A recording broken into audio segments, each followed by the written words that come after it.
Right, folks. I'm going to share a little bit about the Wildlands work. We work at the interface between pro-poor community development and the restoration of ecosystems, and then the conservation of key threatened species.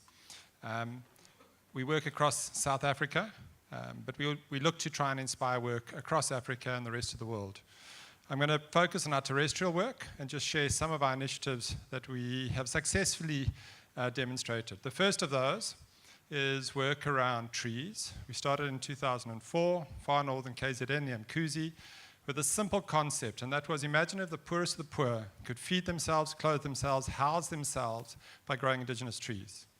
Since then, over 15,000 poor community members have grown and bartered over 7.5 million trees to us. They bartered them for bicycles through our partnership with Quebeca, food, education, clothing, items like JoJo tanks, things that make a difference to people's lives. Over 85% of our treepreneurs are women, and over 70% of those are over the age of 35, mothers and grandmothers. The trees from that program stimulated another program for us. We suddenly sat with a lot of trees, and that is our Greening Your Future program, which anchors large-scale restoration initiatives across South Africa. We aim to plant between 500,000 and 1 million trees a year, supporting the clearing of alien plants from over 4,000 hectares per annum, restoring rivers, restoring ecological linkages in those communities where the trees were grown, often next to key protected areas. Linked to all of this is a program recently that we've initiated around food security. Obviously, in all these communities, food security is a big issue, and we've tried to get our head around this. What we've recently discovered is that one of the key constraints is actually availability to vegetable seedlings. So we're rolling out large-scale vegetable seedling production models all over our projects. Same communities, waste management is non-existent. So we launched Recycling for Life. We have a network of thousands of community members who collect recycling, sell it to us for livelihood support.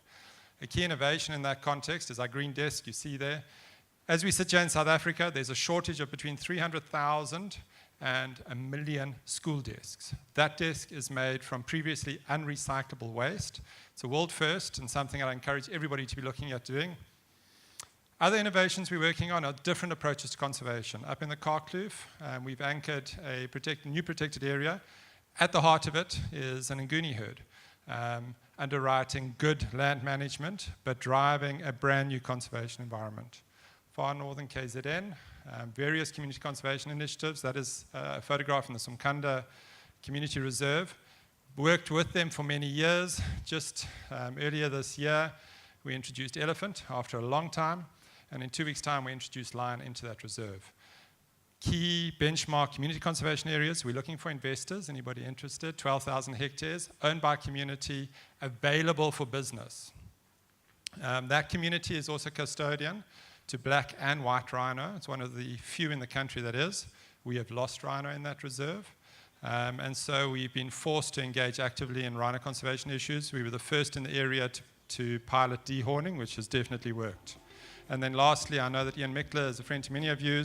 Bloodlines, a campaign that we were actively involved in, and are very proud of the impact that that has had in the tourism industry and what you've done to change behavior in that sense. Thank you very much.